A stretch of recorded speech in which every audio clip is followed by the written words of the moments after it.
أعوذ بالله من الشيطان الرجيم بسم الله الرحمن الرحيم فلا وربك لا يؤمنون حتى يحكموك فيما شجر بينهم ثم لا يجدوا في أنفسهم حرجا مما قضيت ويسلموا تسليما اللهم صل على سيدنا مولانا محمد وعلى آل سيدنا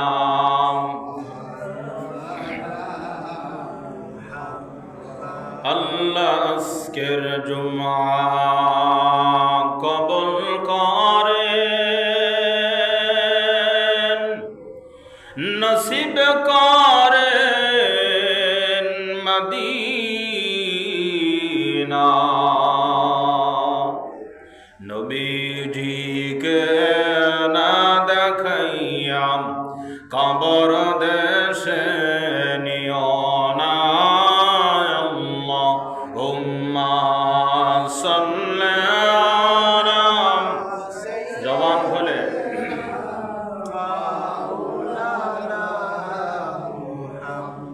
ওয়ালা আলি সাইয়্যিদিনা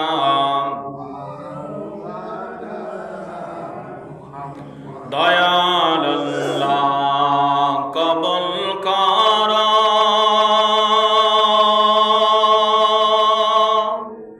দয়াল নবীজির কদমে দয়াল আল্লাহ কবুল করা দয়াল নবীজির কদমে দয়া করে পার করিয়েন রোজ হাসরের ময়দানে আল্লাহুম্মা সাল্লি আলা সাইয়্যিদিনা মাওলানা মুহাম্মদ ওয়া আলি সাইয়্যিদিনা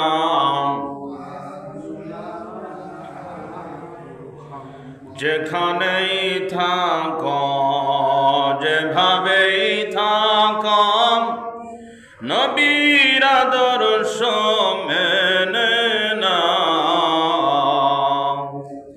যেখানেই থাকো যেভাবেই থাকো নবীর আদর্শ মেনে নাও তাতেই শান্তি তাতেই মুক্তি যদিও তুমি মরে যাও আল্লাহুম্মা সাল্লি আলা সাইয়্যিদিনা মাওলানা মুহাম্মদ ওয়া আলা আলি সাইয়্যিদিনা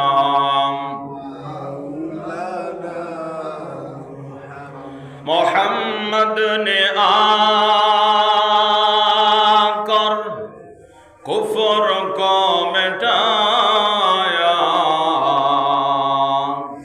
कुफ्र को मिटाकर सदाकत बताया बलगल उलाम बिकमालिही कशफत दुजा बिजमालिही حسنت جميع خصالهم صلوا عليه وآله سبحان الله والحمد لله لا إله ইল্লাল্লাহ সুবহানাল্লাহ ওয়ালহামদুলিল্লাহ লা ইলাহা ইল্লাল্লাহ লা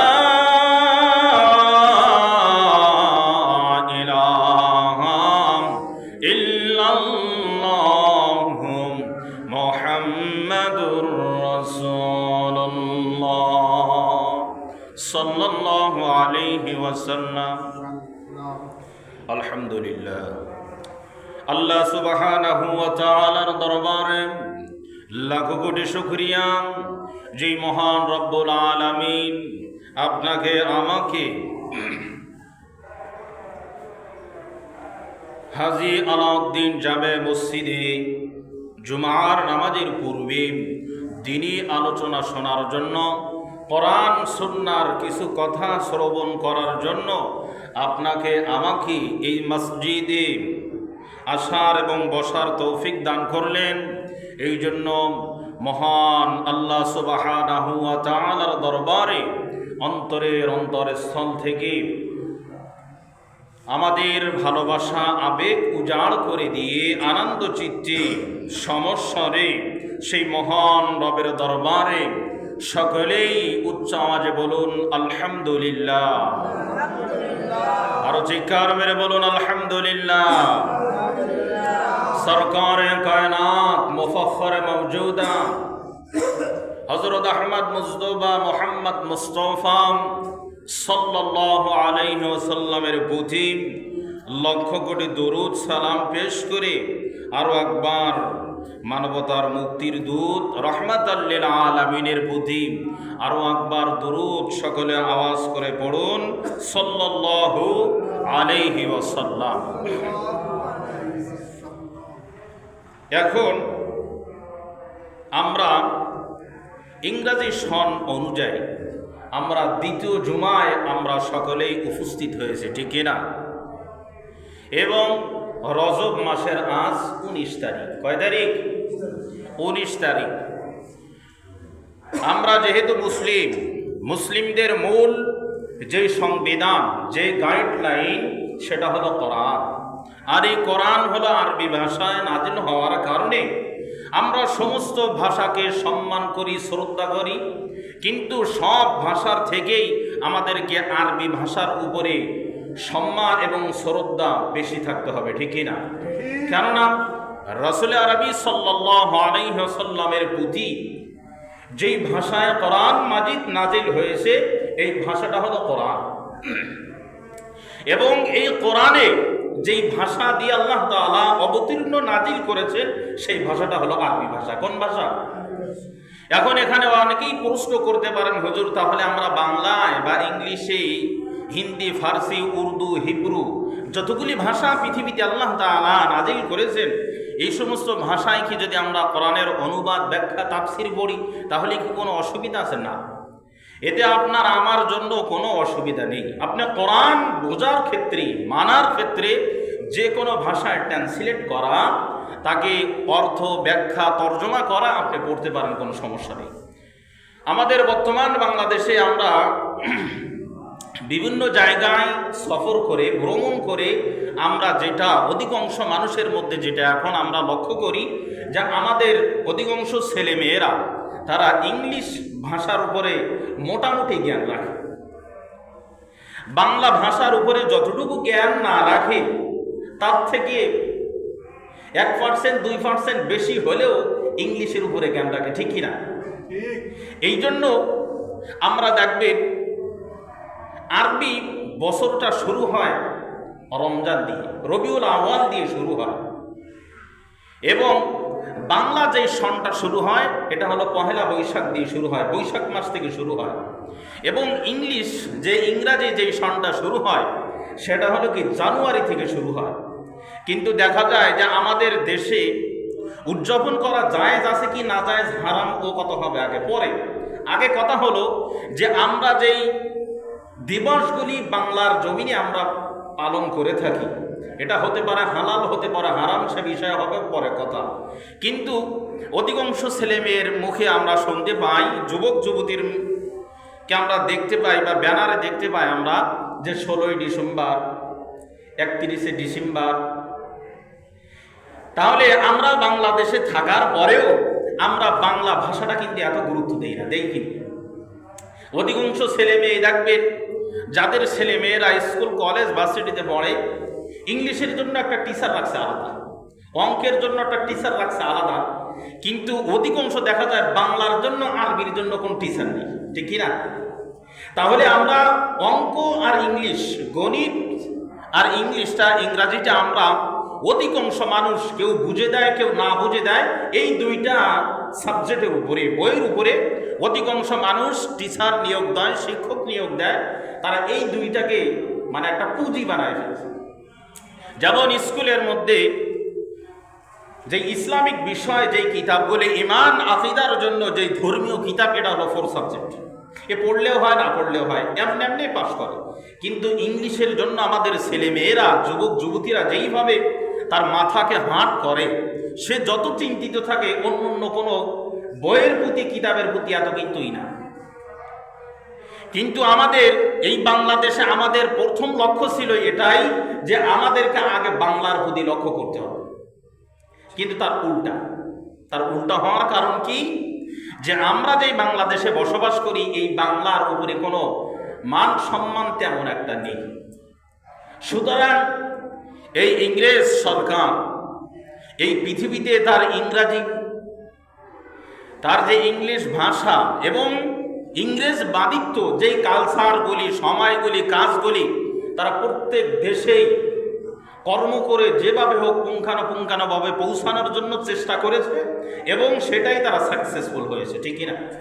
যেমন ভারতের ইতিহাসের মধ্যে আমরা পাই যে ইংরেজরা শুরুতে আসার সময় শুধুমাত্র একটু চামড়া বিছানোর জন্য, মেলার জন্য, যে আমি এখানে বসে ব্যবসা করব।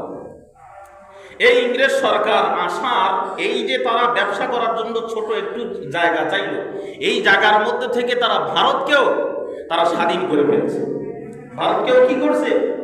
স্বাধীন করে ফেলছে। তাহলে দেখেন তাদের নীতি এবং তাদের যেই কালচার তারা প্রবেশ করার জন্য এই ভারতবর্ষের মধ্যে তারা কতটুকু চেষ্টা করছে। আপনি আমি মুসলিম, আমাদের প্রথম পরিচয় হলো লা ইলাহা ইল্লাল্লাহ মুহাম্মাদুর রাসূলুল্লাহ সাল্লাল্লাহু। কিন্তু আমাদের মূল সংবিধান হলো কোনটা? কোরআন মাজিদ না আমাদের মূল সংবিধান? কিন্তু এই যে কোরআন মাজিদ যে মূল সংবিধান, আমরা এই কোরআন মাজিদটা যদি আমরা আমাদের অধিকাংশ ছেলে মেয়ের সামনে যদি আমরা ধরি, আমরা যদি বলি বাবা তুমি সহি শুদ্ধ করে তুমি একটু তেলাওয়াত করো, পড়তে পারবে না। যদি বাংলা একটা কিতাব আমরা দেই, বাংলা একটা বই দেই যে তুমি পড়ো, সে সুন্দর করে তার ব্যাকরণ অনুযায়ী সুন্দর করে সেই ফুল স্টপ, দাড়ি কমা দিয়েও পড়তে পারবে না। কিন্তু যদি একটা ইংলিশ বই দেওয়া হয়, 95% ছেলে মেয়েরা এই ইংলিশটা সুন্দর করে বলতে পারবে। কোনটা নাউন, প্রোনাউন, কোনটা কিভাবে আসছে, এখানে জমা হলো কেন, ওয়াহেদ মুযাক্কার গায়েব, এগুলো হলো আরবি শব্দ। এক বচন, বহু বচন, দ্বিবচন, কিভাবে কোনটা হলো এটা আমাদের ছেলে মেয়েরা বলতে পারবে, কিন্তু বাংলায় বলতে পারবে না, আর আরবির কথাই তো বাদ দিলাম। এই জন্য আমাদের সকলের উচিত যে আমাদের মূল লক্ষ্য কোনটা। গত সপ্তাহে আমি বলছিলাম যে এই দুনিয়ায় আপনার বাবা থাকতে পারলো না, দাদা থাকতে পারলো না, আপনিও থাকতে পারলেন না, ছোট ভাই পারলো না, মেজো ভাই পারলো না, বড় ভাই থাকতে পারলো না, আপনি আমিও থাকতে পারবো না। এই জন্য যে আয়াত আমি তেলাওয়াত করেছিলাম, আল্লাযী খালাকাল মাউত ওয়াল হায়াতা লিয়াবলুয়াকুম আইয়ুকুম আহসানু আমালা, এই একটা আয়াত যদি আমাদের জীবনে আমরা যদি নিতে পারি, মানতে পারি, আল্লাযী খালাকাল মাউত, যে আপনাকে আমি মৃত্যু নামক যেই বস্তুটা আছে এটা কিন্তু আমি আপনাকে আগে প্রসার করে দিয়েছি। আল হায়াতা লিয়াবলুয়াকুম, এবং হায়াত দান করেছি। তারপরে তোমাকে পরীক্ষা করার জন্য, পরীক্ষাটা আমি কোন কাজ দিয়ে করব? আহসানু আমালা, যে তুমি সুন্দর কাজ করতেছো কিনা।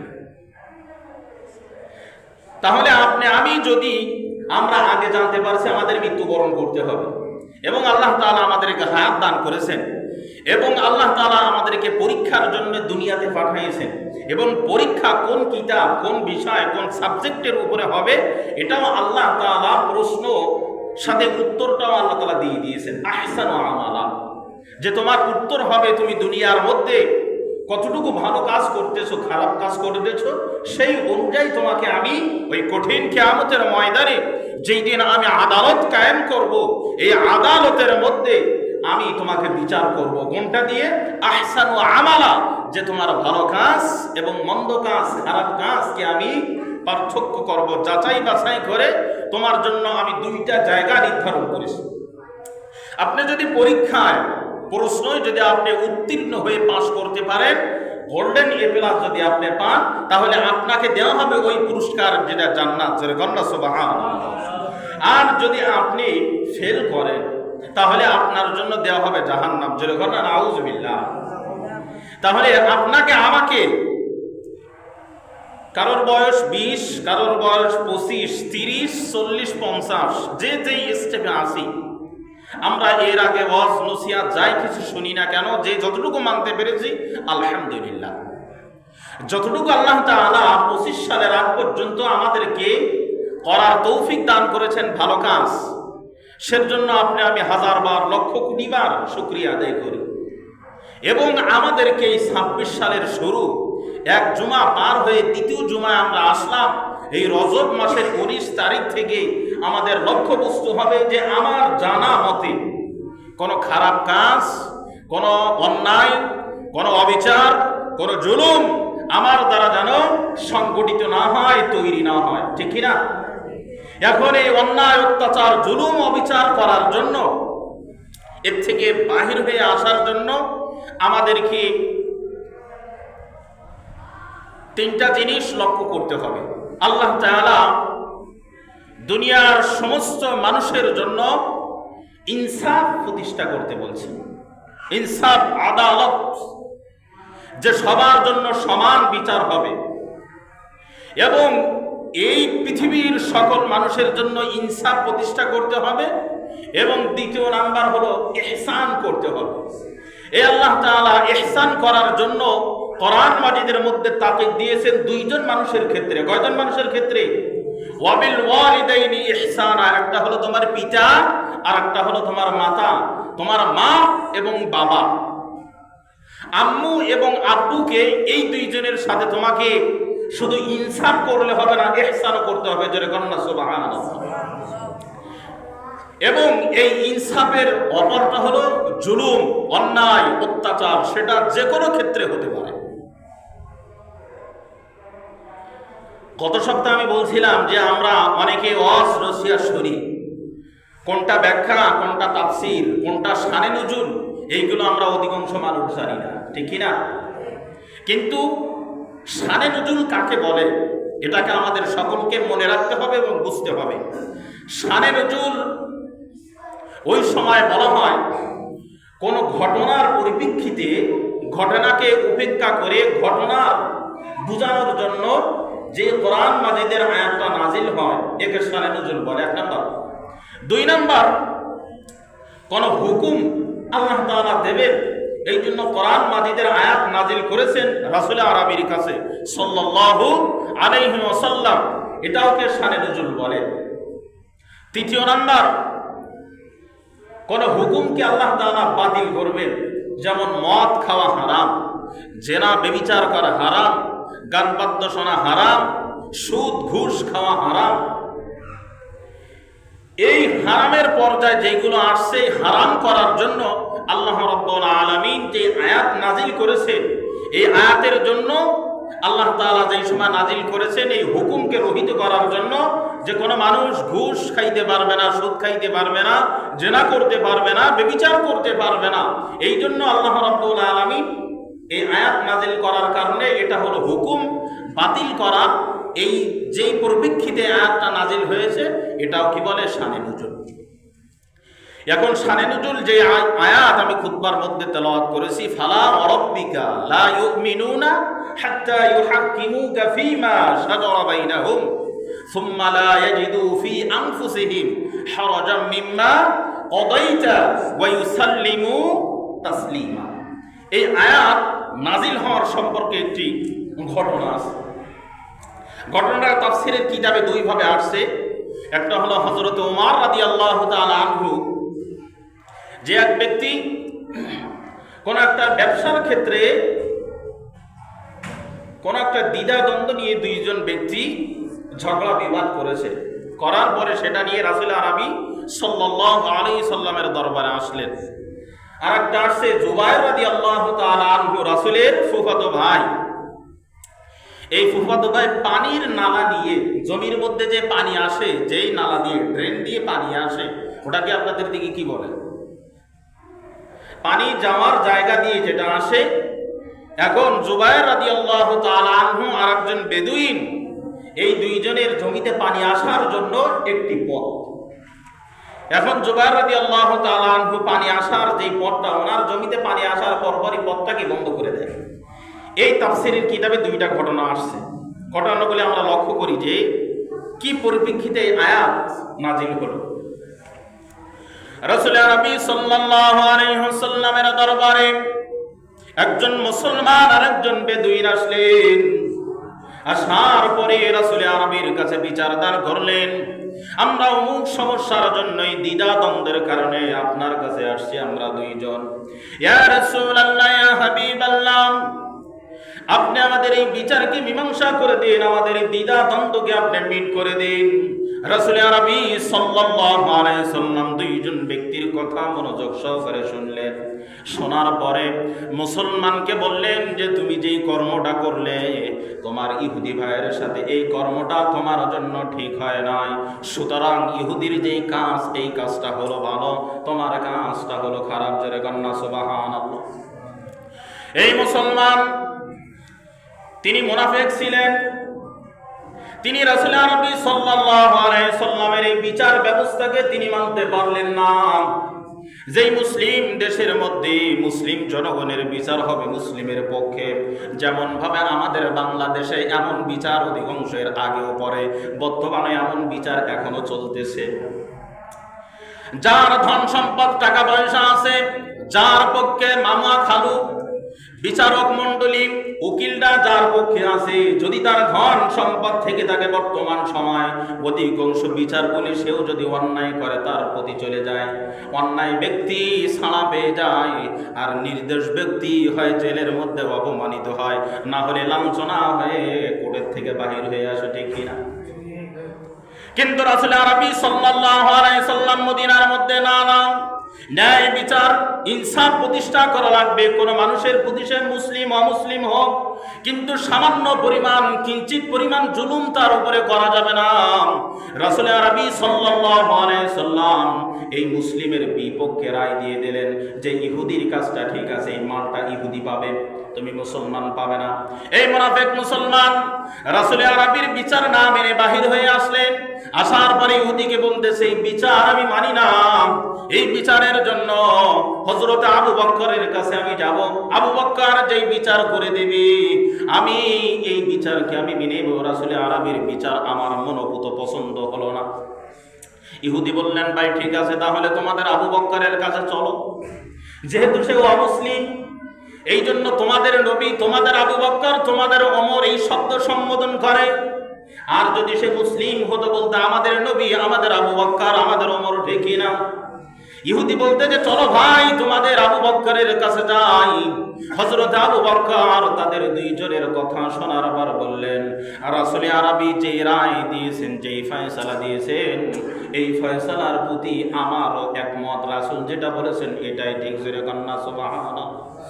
জবান খুলে বলেন না সুবহানাল্লাহ। হযরত আবু বকরের বিচার এই মুনাফিক মুসলমানের জন্য মনোপুত হলো না, সে সন্তুষ্টি হতে পারল না। এই ইহুদি ব্যক্তিকে বলতেছে, চলো আমরা হযরত ওমরের দরবারে যাই, হযরত ওমর যে সিদ্ধান্ত দিবে এই সিদ্ধান্ত আমি মেনে নিব। ইহুদি বলল, চলো তোমাদের ওমরের কাছে যাই।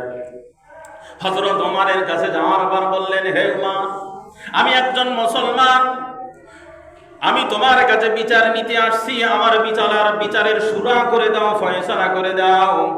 ইহুদি বলতেছে, হে উমার, তোমাদের নবী মুহাম্মদ সাল্লাল্লাহু আলাইহি ওয়াসাল্লাম তিনি কিন্তু আমাদের আগেও বিচার করে দিয়েছেন। হযরত উমার চিন্তা করলেন, রাসূল আরবি বিচার করলেন, এই বিচার এই মুসলমানের মনোভূতি হলো না, কারণটা কি? হযরত উমার বললেন যে তোমাদের কি অবস্থা রাসূল কি বলে দিয়েছেন, তোমরা দুইজন আমাকে শোনাও। হযরত উমারের কাছে বর্ণনা করা হলো যে আমি এই কারণে আমি রাসূল আরবির দরবারে গেছি, রাসূল আমি ইহুদির পক্ষে রায় দিয়ে দিয়েছেন। হযরত উমার বলতেছে, মুসলমান, এই ইহুদি যে কথা বলতেছে এই কথা কি সত্য? তুমি কি রাসূলের দরবারে গিয়েছিলে? সত্য। বলতেছে, হ্যাঁ, আমি রাসূলের কাছে গিয়েছি, আমি মুসলমান হওয়ার কারণে রায়টা মদিনায় যেহেতু ইসলাম রাষ্ট্র কায়েম, এই জন্য আমি মুসলিমের প্রতি রায় আসার দরকার ছিল। হযরত ওমর বলতেছে, শোনো, তোমার এই রায়ের ফয়সালা দিতে হলে তোমরা দুইজন একটু আমার এখানে বসো, আমার ঘরের ভিতরে যাইতে হবে। হযরত ওমর ঘরের মধ্যে চলে গেলেন। যাওয়ার পরে তরবারি কি উন্মুক্ত, খোলা তরবারি নিয়ে আসার সাথে সাথে আর কোনো কথা নেই। বলতেছে যে রাসূলের বিচার যারা পছন্দ হয় না তার জন্য দুনিয়ার মধ্যে তরবারি ছাড়া অন্য কোনো বিচার হয় না। রাসূলের বিচার যার পছন্দ হবে না তার জন্য তরবারি ছাড়া আর কোনো বিচার আমি ওমরের কাছে নেই, আমার আদালতে আর নেই। জোরে কর না আল্লাহু আকবার। এখন যিনি নবমুসলিম হয়েছিলেন, যে মুসলিমকে হযরত ওমর রাদিয়াল্লাহু তাআলা আনহু তার কল্লা কেটে ফেললেন। এখন তার পরিবারের অন্য কেউ মুসলমান হয় নাই। কোরআনের আয়াত হলো, কোরআনের হুকুম হলো, কোনো ব্যক্তি যদি কোনো ব্যক্তিকে হত্যা করে তাকেও তার হত্যা করতে হবে, যদি এটা ইনসান অনুযায়ী হত্যা না হয়। রাসূল আরবির দরবারে এই মুনাফিক মুসলিমের পরিবারের লোক রাসূলের কাছে গেলেন, ইয়া রাসূলুল্লাহ, ইয়া হাবিবাল্লাহ, আপনার ওমর আপনার আরেকজন মুসলিম বন্ধুকে হত্যা করেছে, এই হত্যার বিচার আপনি কোরআন দিয়ে রাষ্ট্র চালান, এই কোরআন থেকে হত্যার বিচারের প্রতি হত্যা করতে হবে। এখন রাসূলুল্লাহ সাল্লাল্লাহু আলাইহি সাল্লাম পেরেশান, যেই হযরত ওমরের জন্য মুসলিম হওয়ার জন্য দুইজন ব্যক্তির মধ্যে ইতিহাসে আসছে আল্লাহ রাসূল দোয়া করছিলেন যে আল্লাহ এই দুইজন ব্যক্তি থেকে একজন ব্যক্তিকে আপনি হেদায়েত দান করেন। জোরে কন্যা সুবহানাল্লাহ। দুইজন ব্যক্তিকে, একজন হলো আবু জাহেল, আরেকজন হলো হযরত ওমর। আল্লাহ রাব্বুল আলামিন এই ওমরের জন্য দোয়া কবুল করে নিলেন। মুফাসসিরিন কিরাম এই ঘটনা উল্লেখ করতে গিয়ে বলেন, বর্তমান সময়ে এমন মুসল্লি আমাদের এলাকায় মসজিদে সব জায়গায় থাকে, মুনাফিক মুসল্লি, যে আমি জানি আমি একজন মুসলিম, কিন্তু যে অন্যায় কাজগুলি করতেছি এটা অন্যায়, কিন্তু ক্ষমতার বলে সম্পদের কারণে ওই নিরপরাধ মানুষকে, এই গরিবের মানুষের উপর জুলুম করে। আবু জেহেল জানতো আবু জেহেলের জন্য দোয়া কবুল হয় না, এই কারণে আবু জেহেল তিনি জানতেন যে মুহাম্মদ সত্য নবী, আমার ভাতিজা সত্য নবী, এই মুহাম্মদ আল্লাহ তাআলার প্রেরিত রাসূল, সব কিছুই আবু জেহেল জানতো। জানার পরেও তিনি মানতেন না। কারণ কি? আমি যদি মানি আমি এই এলাকার নেতা, তাহলে আমার মান সম্মান চলে যাবে, যে তোমার বাপ দাদার ধর্ম বাদ দিয়ে তুমি এর নতুন মুহাম্মদের ধর্মকে গ্রহণ করেছো, এই জন্য আমার মান অপমান হতে হবে, এই জন্য আমি মুহাম্মদের ধর্ম গ্রহণ করিব না। এই আবু জেহেল এই কথা জানতো। আমরা যেমন মুসলিমরা আমাদের সমাজে যারা বিচার করে বাংলাদেশে, এরা জানে যে এই কাজটা কি অন্যায়, আমি অন্যায়ের পক্ষে কি করতেছি, রায় দিচ্ছি। তারপরে যে টাকা পয়সা, মৃত্যুর ভয়, যদি আমাকে অপমান লাঞ্ছনা হতে হয়, লাঞ্ছিত হতে হয়, এর কারণেই কি আমরা বিপক্ষে রায় দিয়ে দিই। মুসলিমের প্রতি আমরা কি কোনো দয়া করি না। এই জন্য রাসূল আরবি সাল্লাল্লাহু আলাইহি সাল্লামের সময় জানতেন ইনি সত্যি নবী, সত্যি রাসূল, ইনি শেষ নবী, এটা আবু জেহেল জানতো। এই জন্য আল্লাহ তাআলা আবু জেহেলকে হেদায়েত দান করেন নাই। আর হযরত ওমর তিনি জানতেন না যে ইনি সত্যি নবী, ইনি মুহাম্মদ, ইনি শেষ নবী। যার কারণে, না জানার কারণে যদি কেউ ভুল করে, সে যদি সাগরের পানি পরিমাণ যদিও সে গুনাহ করে থাকে, ভুল করে থাকে, শিরিক করে থাকে, বেদাত করে থাকে, আল্লাহ রাব্বুল আলামিন যে মাত্র ওই ব্যক্তি জানবে যে আমার পূর্বের কাজগুলি সব অসত্য, ভুল, খারাপ কাজ, সাথে সাথে তওবা যদি করে, আল্লাহ রাব্বুল আলামিন হাদিসের মধ্যে আসছে ওই বান্দা বান্দিকে এমন ভাবে নিষ্পাপ মাসুম বেগুনাহ করে দেন, কেমন জানি মায়ের গর্ভ থেকে মাত্রই ভূমিষ্ঠ হলো। জোরে কন্যা সুবহানাল্লাহ। আরেকটা আওয়াজ করে বলেন না সুবহানাল্লাহ। এই জন্য আমরা জানি না এলাকার মধ্যে আমরা কি খারাপ কাজ করতেছি, জানি না। আমরা যে কজন বসে আছি এখানে মুসল্লি, আমরা তো সবাই মুসলমান না হিন্দু, কিন্তু আমরা জানি যে নামাজ না পড়াও এটা কি খারাপ কাজ, গান বাদ্যা শোনাও কি খারাপ কাজ, ব্যবসায় ওজনে কম দেওয়া খারাপ কাজ, ব্যবসার মধ্যে সুদের টাকা লাগানো খারাপ কাজ, সুদ খাওয়াও খারাপ কাজ, ঘুষ খাওয়াও খারাপ কাজ, বেপরদায় চলাও খারাপ কাজ, অন্যের প্রতি জুলুম করা, শক্তি আছে বলে তার প্রতি জুলুম করলাম, টাকা পয়সা দিয়ে হলে, গায়ের জোরে দিয়ে হলে আমরা জুলুম করা এটা খারাপ কাজ। আমরা জানি না? কথা কন না কেন? জানি না? আমরা তো কম বেশি সবাই জানি। যারা জানে না তারা যদি তওবা করে তাহলে আল্লাহ তাআলা তাদের জন্য মাফ করবে, আর যারা জানার পরেও তওবা করে না, এই কাজ থেকে ফিরে আসে না, এরা আবু জেহেলের মতো লাঞ্ছনা, লাঞ্ছিত, অপমানিত হবে। ঠিক কিনা? যারা কন না কেন? ঠিক কিনা? কোরআনের কথা, সত্যি কথা বলতে কোনো ভয় নেই, কোনো ডর নেই। যদি আপনার কোরআনের কথা বলতে ডর এবং ভয় যদি আপনার মনের মধ্যে থাকে, তাহলে আপনার কত বাপের বেটা হয়েছেন আপনি, আপনার কত সম্পদ, কত শক্তি আপনার শরীরে আছে, আপনি কোরআনের শুধু একটা হরফ আপনি তৈরি করে দেখান, পারবেন? কেউ পারবে না। আবু জেহেলের জামানায়ও, রাসূলের জামানায় বলছিল যে তুমি যে কোরআন নিয়ে আসো এটা হলো তোমার বানানো জাদুবিদ্যা, কিন্তু কেউ পারছিল? হাজার চ্যালেঞ্জ দেওয়ার পরেও কেউ পারছিল একটা আয়াত তৈরি করতে, একটি সূরা তৈরি করতে পারছিল? সুতরাং এই সময়ও পারবে না। সুতরাং আপনাকে আমাকে মানতেই হবে।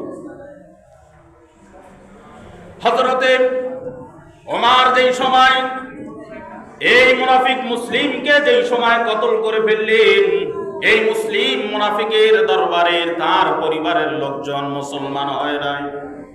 রাসূল আরবি সাল্লাল্লাহু আলাইহি সাল্লামের কাছে বিচার নিয়ে আসলেন। রাসূল সাল্লাল্লাহু আলাইহি সাল্লাম তিনি হতভম্ব, চিন্তিত হয়ে গেলেন, কি ব্যাপার? যেই ওমরকে আমি দোয়া করে মুসলমান বানাইলাম, এই ওমর আবার আমার সাহাবী হয়ে কোরআনের বিরুদ্ধে কেন গেল? এই চিন্তায় রাসূল পেরেশান। আল্লাহ রাব্বুল আলামিন তার বন্ধু হাবিব রাসূল আরবিকে বলতেছেন, ইয়া রাসূলুল্লাহ, ইয়া হাবিবাল্লাহ, ইয়া আমার বন্ধু, আপনার কোনো চিন্তার কোনো কারণ নাই। আমি আপনার ওমরের জন্য আয়াত নাযিল করে দিলাম, ফালা ওয়ারাব্বিকা লা ইউমিনুনা হাত্তা ইউহাক্কিমুকা ফীমা শাজারা বাইনাহুম সুম্মা লা ইয়াজিদু ফী আনফুসিহিম হারাজাম মিম্মা কাদাইতা ওয়া ইউসাল্লিমু তাসলিমা। হে রাসূল, আপনার রবের শপথ, আল্লাহ তাআলা এখানে নিজেই কসম খাচ্ছে যে আপনার রবের শপথ, একজন ব্যক্তি অতক্ষণ পর্যন্ত মুমিন হতে পারবে না, মুসলিম হতে পারবে না, ঈমানদার হতে পারবে না। ফালা রাব্বিকা লা ইউমিনুনা হাত্তা ইউহাক্কিমুকা ফীমা শাজারা বাইনাহুম, যতক্ষণ পর্যন্ত তার মনে প্রাণে অন্তরে বিশ্বাস করবে না আপনার বিচার ব্যবস্থাকে। যেরকম না সুবহানাল্লাহ। সুম্মা লা ইয়াজিদু ফী আনফুসিহিম হারাজাম মিম্মা কাদাইতা ওয়া ইউসাল্লিমু তাসলিমা, যতক্ষণ পর্যন্ত কোন মুমিন দাবি করতে পারবে না, তার বিচারের মধ্যে রাসূলের তরিকা আসবে না, তার নামাজের মধ্যে রাসূলের তরিকা আসবে না, তার সংসারের মধ্যে রাসূলের তরিকা আসবে না, তার রাষ্ট্রের মধ্যে রাসূলের তরিকা আসবে না, তার নামাজের মধ্যে রাসূলের তরিকা আসবে না, তার কথা বলার মধ্যে রাসূলের তরিকা আসবে না, তার পোশাক আশাকের মধ্যে রাসূলের তরিকা আসবে না, তার চরিত্রের মধ্যে রাসূলের তরিকা আসবে না, তার ব্যবসার মধ্যে রাসূলের তরিকা আসবে না, তার চাকরির মধ্যে রাসূলের তরিকা আসবে না, তার চলাফেরার মধ্যে রাসূলের তরিকা আসবে না, কোরআনের হুকুম মানবে না, আল্লাহকে মানবে না, তাহলে সে মুসলমান হতে পারে না। দেখে না, আল্লাহর রাসূল সাল্লাল্লাহু আলাইহি ওয়াসাল্লামকে জানায় দেওয়া হলো, আপনি যেই মুসলমানের জন্য চিন্তিত, ইনি পরিপূর্ণ মুসলমান ছিল না, এই একজন ছিল আস্তা মুনাফিক। ইসলামের বিচার ব্যবস্থার কার্য হল ইসলামী রাষ্ট্র কায়েম হলে ইসলামের হুকুম হলো, এই হুকুমটা সকলেই সুন্দর করে মনে রাখবেন। এই হুকুম হলো, যদি কোনো ইসলামিক শাসক যদি চিন্তা করে যে তার যদি প্রমাণ হয় এই ব্যক্তি মুনাফিক, তাহলে ওই ইসলামের বিচারক যদি চিন্তা করে তাহলে তাকে হত্যাও করতে পারে। এটা হলো জায়েজ। কন্যা সুবহানাল্লাহ। এই জন্য হযরত ওমর তিনি চিন্তা করলেন, রাসূল আরবি সাল্লাল্লাহু আলাইহি সাল্লামের বিচার যেই ব্যক্তি মানবে না, তার তরিকা যেই ব্যক্তি মানবে না, তার হুকুম যেই ব্যক্তি মানবে না, এই দুনিয়ার জমিনে তাকে বেঁচে থাকার কোনো অধিকার আল্লাহ দেয় না। এই জন্য হযরত ওমর তাকে কতল করে দিয়েছে। যে সময় এই আয়াত নাজিল হলেন, সেই সময় রাসূলুল্লাহ সাল্লাল্লাহু আলাইহি সাল্লাম শান্ত হয়ে গেলেন। এই আয়াত দিয়ে সেই সময় বিচার করলেন যে হযরত ওমর যেই কাজটা করেছেন এই কাজটাই সঠিক। কোরআনে হযরত ওমরের বিরুদ্ধে, ওমরের জন্য, ওমরের পক্ষে আরো অনেক আয়াত নাজিল হয়েছে। যেমন মুনাফিকের ব্যাপারে। মুনাফিক কাকে বলে? যে মুসলমান হয়, হওয়ার পরে খারাপ কাজ করে, ওয়াদা খেলাপ করে, তাকে বলে মুনাফিক। না কোনো ইহুদি খ্রিস্টানকে মুনাফিক বলে? মুনাফিক কাকে বলে? মুনাফিক হওয়ার জন্য কোন হাদিসের মধ্যে আসছে 3টা, কোন হাদিসের মধ্যে আসছে 4টা, কোন হাদিসের মধ্যে আসছে 5টা। মুনাফিক হওয়ার জন্য প্রথম নাম্বার কারণ হলো এই ব্যক্তি নামাজে জামাত আদায় করবে না, সালাত আদায় করবে না। দ্বিতীয় নাম্বার কারণ হলো সে কথায় কথায় মিথ্যা কথা বলবে। তৃতীয় নাম্বার কারণ হলো সে ওয়াদা খেলাপ করবে। চতুর্থ নাম্বার কারণ হলো সে আমানতের খেয়ানত করবে। পঞ্চম নাম্বার কারণ হলো একজন আরেকজনের সাথে বিবাদ বাধায় দেবে, কোনো অন্যায়ের প্রতিবাদ করবে না। আমাদের সমাজে আছে না এমন? আছে না? সমাজের মধ্যে দুর্বল লোককে শক্তিশালী লোক অপমান লাঞ্ছনা করে, অন্যায়ভাবে তাকে ধরে পিটায়, কথা বলে, জমি আত্মসাৎ করে। যাদের গায়ে শক্তি আছে তারা কিছু বলে? তারা কিছু বলে? কথা বলে না। তারা কিছু বলে? তারা কিছু বলে না। ঢাকা শহরে এটি বেশি চলে যে একজনকে রাস্তার উপরে পিটায় ক্ষতবিক্ষত করে ফেলতেছে, কিন্তু আশেপাশে মানুষগুলো দাঁড়ায় দাঁড়ায় দেখবে, কিন্তু বলবে না যে ভাই আপনি ওকে কি জন্য মারতেছেন, আপনি ওকে কি করতেছেন। অনেক সময় দেখা যায়, এখন নির্বাচনের সময় দেখা যাবে যারা নেতার, যেই নেতা যেই সময় প্রভাব পড়ে বাংলাদেশের উপরে, সেই নেতার লোকজন অন্য যারা ছিল, অন্য নেতার লোকজন, অন্য দলের লোকজনকে ধরে পিটায়। পিটায় না? কেউ পিটায় অন্যায় ভাবে, কেউ পিটায় ন্যায় ভাবে। অন্যায় এবং ন্যায়, ন্যায় অন্যায় দুইটা পিটানোর জন্য বিচার ব্যবস্থা আছে না? তোমাকে এই আইন দিল কে যে তাকে পিটায় তার হাত পা রকেটে রাস্তার মধ্যে ফেলে রাখা? তোমার কোন বাবা এই আইন দিয়েছে? তোমাকে এই আইন তোমাকে কে দিছে? অন্যায় ভাবে একজনকে থাপ্পড় লাগাইতেছে রাস্তার উপরে, ঘরের মধ্যে, অন্য মানুষরা বসে বসে দেখতেছে, কিন্তু কোনো প্রতিবাদ নেই। তাহলে আপনি ইমানদার হলে আপনি হলো সাক্কা পাঞ্জা মুনাফিক। আর এই মুনাফিক যদি এটা ইসলামী রাষ্ট্র কায়েম হতো, কোন মুনাফিকের জানাজার নামাজ পড়া জায়েজ নেই। যে বেনামাজি নামাজ পড়ে না, তার জানাজা পড়া কোনো মুসলিমের জন্য জায়েজ নেই। এই কথাগুলি যদি ইসলামী রাষ্ট্র হতো আর ইমাম সাহেবরা যদি ঘোষণা দিল যারা এলাকার মধ্যে বেনামাজি, বেপরদা, কোরআনের হুকুম মানে না, রাসূলের তরিকা মানে না, তাদের জানাজা আমরা পড়তাম না। এ কথা কিন্তু হাদিসের কিতাবে, ফতোয়ার কিতাবে লিপিবদ্ধ আছে। যারা মুনাফিক এদের জানাজার নামাজ পড়া কি নেই? জায়েজ নেই। এ রাসূল সাল্লাল্লাহু আলাইহি সাল্লাম মদিনার মুনাফিক ছিলেন উবাই ইবনে সুলুল। এই মুনাফিকের জানাজা যেই সময় পড়তে যাবে রাসূলুল্লাহ সাল্লাল্লাহু আলাইহি সাল্লাম, হযরত ওমর এইভাবে জামা টেনে ধরলেন রাসূল। হযরত ওমর রাসূলের জামা কি করলেন? টান দিয়ে ধরলেন এইভাবে যে আপনি চাইতে পারবেন না। এখন রাসূলুল্লাহ সাল্লাল্লাহু আলাইহি সাল্লাম বলেন, হে ওমর, তুমি যে মুনাফিকের জানাজার নামাজ পড়তে আমাকে নিষেধ করতেছো, আমি তো তোমার কথা শুনতে পারি না। তোমার আমার মালিক যিনি, আমার রব যিনি, রব যদি আমাকে আদেশ দেয় যে এই মুনাফিকের জানাজা আপনি পড়তে পারবেন না, মুনাফিকের জন্য আপনি দোয়া করতে পারবেন না, সাথে সাথে আল্লাহ তাআলা জিবরিলকে পাঠায় দিলেন, ইয়া রাসূলুল্লাহ, ইয়া হাবিবাল্লাহ, এই উবাই ইবনে সুলুল এই মুনাফিকের জানাজা আপনি পড়তে পারবেন না এবং মুনাফিকের জন্য আপনি দোয়া করতে পারবেন না। মুনাফিকের জন্য যদি দোয়া করতে করতে আপনার আস্তিন, জামা, দাড়ি মোবারক সব কিছুই ভিজায় ফেলেন, আমি রব্বুল আলামিন এই মুনাফিকের জন্য দোয়া কবুল করব না। যেমন ভাবে আবু জেহেলের দোয়া আল্লাহ তাআলা কবুল করেন, যেখানে রাসূল সাল্লাল্লাহু আলাইহি সাল্লাম দোয়া করতেছেন, পৃথিবী না হইলে যেই মানুষকে তৈরি হতো না। যার জন্য সবকিছু এত আঞ্জাম, এত সুন্দর সবকিছু ব্যবস্থা, সেই মানুষ যদি দোয়া করে আর এই দোয়া যদি আল্লাহ তাআলা কবুল না করে, তাহলে সে কি ভালো মানুষ? সে তো জানতো যে আমি মুসলমান, সে সত্য নবী, আমি যদি কালেমা পড়ে মুসলমান হয়ে যাই তাহলে আমার সম্পদ ঘাটতি হবে, মান সম্মান সব ধুলার সাথে মিশে যাবে। এই জন্য তার মানকে বাঁচানোর জন্য, সম্মানকে বাঁচানোর জন্য সে কালেমা গ্রহণ করে না, রাসূলের সাথে দুশমনি করছে। আর এই দুশমনকে আল্লাহ তাআলা হেদায়েত দেবে। তা সুতরাং এই আয়াতের শানে নুজুল থেকে আমাদের লক্ষ্য করতে হবে, আমি কার সাথে জুলুম করতেছি? স্ত্রীর সাথে জুলুম করতেছি, ছেলে মেয়ের সাথে জুলুম করতেছি, পাড়া প্রতিবেশীর সাথে জুলুম করতেছি, দোকানের যে কর্মচারী রাখছে তার সাথে জুলুম করতেছি, মসজিদে যে খাদেম ইমাম মুয়াজ্জিন রাখছি তাদের সাথে জুলুম করতেছি, না পাড়া প্রতিবেশী মহল্লায় যারা আছে বা অন্য দলের লোককে আমি জুলুম করতেছি। এটা আমাদের চিন্তা ফিকির করে একজনের বিরুদ্ধে কথা বলতে হবে এবং তার বিরুদ্ধে অ্যাকশন নিতে হবে, তার বিরুদ্ধে দাবি তুলতে হবে। সকল বিবেক যদি তোমার থাকে যে একটা ঘর কিভাবে বানাবে, সেই ডিজাইনের কথা যদি তোমার সুন্দর করে ইঞ্জিনিয়ার কন্ট্রাক্টর দিয়ে সে নকশা গায়ে নিতে পারো, তুমি একজনের বিরুদ্ধে কেস করবা, একটা থাপ্পড় দিতে যাবা, তুমি একটু চিন্তা করতে পারো না? তোমাকে এই দিমাগ আল্লাহ তাআলা দেয় নাই। তোমাকে যদি আল্লাহ তাআলা এই দিমাগ না দিত, তুমি তো সুন্দর ঘরে বসবাস করতে পারতে না, পাগলের মতো তুমি রাস্তায় ঘুরে ঘুরে বেড়াই। আরে পাগল যদি একজনকে হত্যা করে, মুসলিম আইনের নিয়ম হলো পাগল যদি কাউকে হত্যা করে, পাগলের কোনো বিচার আচার হবে না, কেন তার তো কি সেন্স ঠিক নেই। সুতরাং আল্লাহ তাআলা আমাদের সকলকে এই ইনসাফ প্রতিষ্ঠা করার জন্য সকলকেই যেন আগায় যাওয়ার তৌফিক আল্লাহ তাআলা দান করে। সকলে বলুন আল্লাহুম্মা আমিন।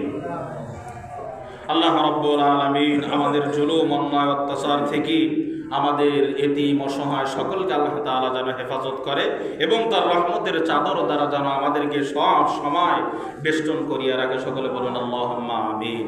সুবহানাকাল্লাহুম্মা বিহামদিকা আশহাদু আল্লা ইলাহা ইল্লা আনতা আস্তাগফিরুকা ওয়া আতুবু ইলাইক। আসসালামু আলাইকুম ওয়া রাহমাতুল্লাহ। যারা সুন্নাত নামাজ পড়েন নাই, ক্বাবলাল জুমার নামাজ তারা আদায় করে নেন।